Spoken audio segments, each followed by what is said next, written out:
Ante todo, tengan ustedes muy buenas tardes. En esta ocasión, el grupo número 9 va a realizar la explicación de la presente casación número 17017-2019 de la ciudad de Lambayeque. El grupo está conformado por Cintia, María, Jessica, Lorena y Arturo.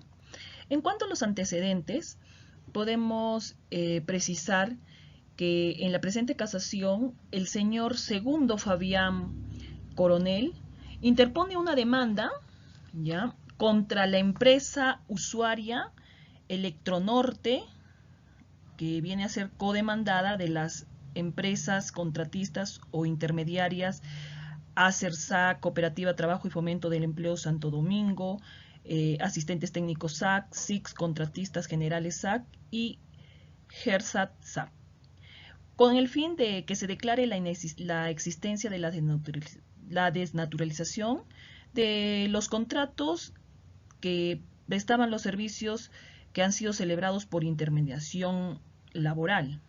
Asimismo, en esa misma casación también declara que existe una relación laboral directa entre este señor con la empresa Electronorte, porque ya desde el 1 de julio ya habían realizado un contrato de plazo indeterminado y que debió en realidad ahí considerárselo a este señor en las planillas de trabajadores de dicha empresa. Asimismo, solicita también la existencia de la desnaturalización del contrato en cuanto a la prestación de servicios que fueron bajo la modalidad de tercerización entre la empresa Electronorte, que es la usuaria, con la contratista tercerizadora que fuese la empresa GERSAP.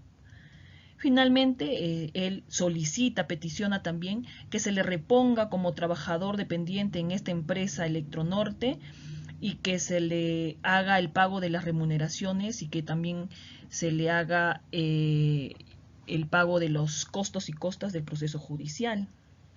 En cuanto también podemos mencionar en los antecedentes, las decisiones judiciales que tiene el juzgado laboral competente declara en primera instancia fundada parte de la demanda en cuanto a que la empresa eléctrica demandada, Electronorte, impone entonces un recurso de casación bajo las causales de que había una aplicación indebida de la ley 27626, que también existía una interpretación errónea del artículo 3 de la misma y que también existía una inaplicación, no se había aplicado el artículo 5 de la misma. En cuanto a los fundamentos, de hecho, podemos precisar, estimados compañeros, que el 1 de julio ya existía una relación laboral directa entre el señor Segundo Fabián con la empresa demandada Electronorte bajo la modalidad de un contrato de plazo indeterminado. Ya en el 1 de mayo, esa contratación de este señor con la empresa intermediadora GERSAP, con el fin de que se puedan delegar funciones, ¿no? Y que éste hacía las mismas funciones de la empresa usuaria.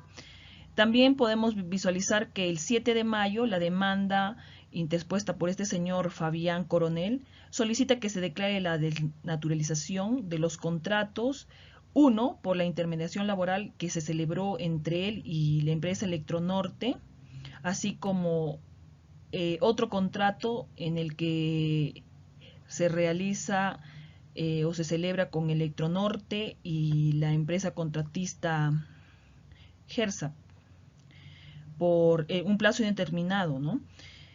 Y finalmente podemos ver que ya el 19 de septiembre, como un fundamento de hecho, se declara fundada en parte, donde se declara que el demandante es un trabajador de la empresa Electronorte y que celebró un contrato indefinido como operador de la central hidroeléctrica de Chiriconga.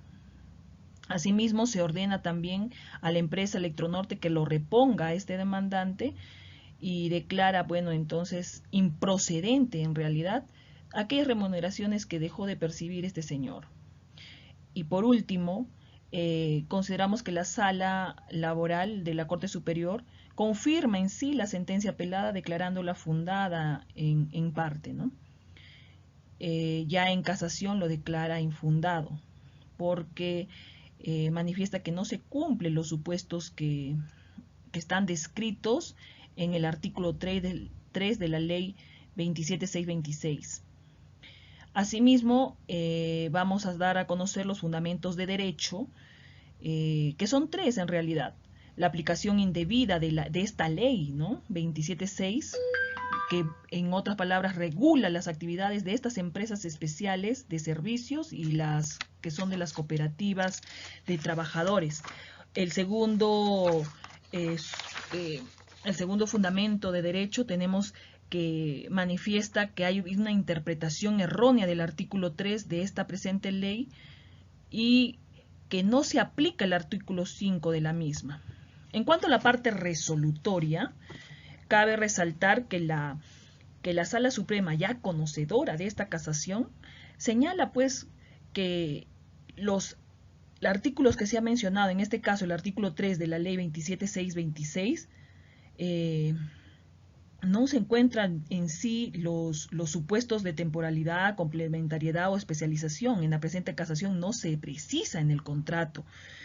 Y eso debería de verse plasmado para no tener infracciones posteriormente. También bajo esta normativa se observa que los contratos que están figurando en este expediente no cumplen estos supuestos descritos en este artículo, ya que no se precisa, como mencionó, la temporalidad, la complementariedad y la especialización.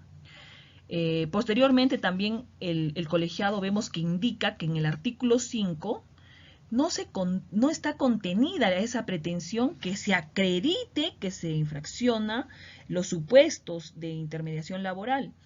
Y estos debieron, en realidad, ser verificados por la Autoridad Administrativa de Trabajo, y que también, al aplicarse el principio de primacía de la realidad, con la intención de reconocer a aquellos trabajadores que laboran en la empresa contratista, tengan un contrato de trabajo con la empresa usuaria, ¿no? En vista de estos supuestos que según en la presente casación dice que se han infringido, la Sala Suprema verifica que sí, pues existe una desnaturalización de la intermediación laboral, por cuanto en casación se declara infundada. ¿Y por qué? Por los supuestos antes mencionados. En cuanto a la doctrina, podemos citar a este estudioso del derecho, Villavicencio Ríos, donde sostiene que la intermediación laboral no es más que aquel contrato de trabajadores de una empresa intermediadora, más conocidas pues, bueno, ¿no? como la Service o aquellas cooperativas que tienen relación con otras empresas también llamadas usuarias, a quienes se les va a prestar o se le va a destacar ciertos trabajadores para tener un vínculo laboral directo. También podemos mencionar que ¿qué es una desnaturalización de un contrato laboral? La desnaturalización supone pues que ante un contrato celebrado temporalmente o válidamente, no se están cumpliendo ciertas normas que deben de aplicarse. Por eso se torna que su naturaleza indeterminada, están concurriendo algunos supuestos establecidos en la ley y bueno, en este caso, la contratación que esté sujeta a las modalidades de lo que es en sí la intermediación laboral, y las modalidades formales que debe de existir. Aquí cabe precisar que el campo de aplicación de la intermediación laboral está dado por aquellas operaciones que se realizan en el mismo centro de trabajo y que están facultadas ciertas empresas para que puedan realizar la intermediación. Recordemos que las empresas que requieren intermediación laboral son aquellas que puedan prestar servicios que están constituidos por personas jurídicas y que están de acuerdo a la ley de sociedades y cooperativas conforme a la Ley General de Cooperativas. En cuanto a la reflexión grupal, el grupo considera pues que está de acuerdo con esta decisión que toma la Corte Superior en primera, en segunda y bueno, en casación, que al no cumplirse los supuestos que están descritos en los fundamentos jurídicos o de derecho, existe una desnaturalización porque el contrato laboral o las empresas intermediadoras y la usuaria han infringido estos supuestos. También podemos señalar que, bueno, en nuestro país no es ajeno a esta existencia de la intermediación laboral. Pues a veces esto se realiza con el fin de descentralizar las actividades y no estar mucho abocado, pues, ¿no? A esas actividades que siempre suele darse en la empresa usuaria. Por ello, para que no se genere esa controversia, es que a veces se hace requerimientos, destaques de las empresas intermediadoras a las usuarias, por ejemplo, en actividades de mantenimiento, limpieza, no sé, marketing o especialistas en informática quizás, ¿no? Entonces, en resumen, podemos evidenciar que en la presente casación existe un fraude, puesto que la labor que realizaba el señor, en este caso el demandante, esas actividades que él realizaba son pues en realidad actividades de la empresa usuaria que suele hacerlos siempre, ¿no? Y por ello se infringe el artículo 3 de la ley 27626 y bueno, lo que establece también el artículo 5, pues que no contiene esa exigencia que acredite en sí la infracción de esos supuestos de intermediación laboral.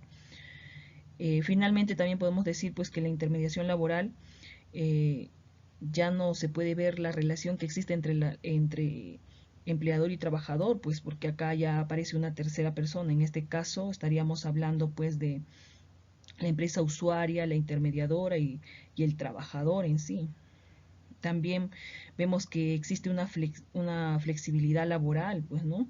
Y que a veces esto acarrea en sí una inestabilidad laboral al trabajador que ha sido destacado, porque si bien es cierto, pasa a laborar bajo modalidades de plazo indeterminado, pero las actividades que pueda realizar el contrato puede tener una vigencia y dejar de trabajar es lo ideal, porque si sigues trabajando estarías incumpliendo algunos supuestos, ya desnaturalizas el contrato laboral. Eso es todo cuanto podemos explicar. Espero que haya quedado claro. Gracias, muy amable.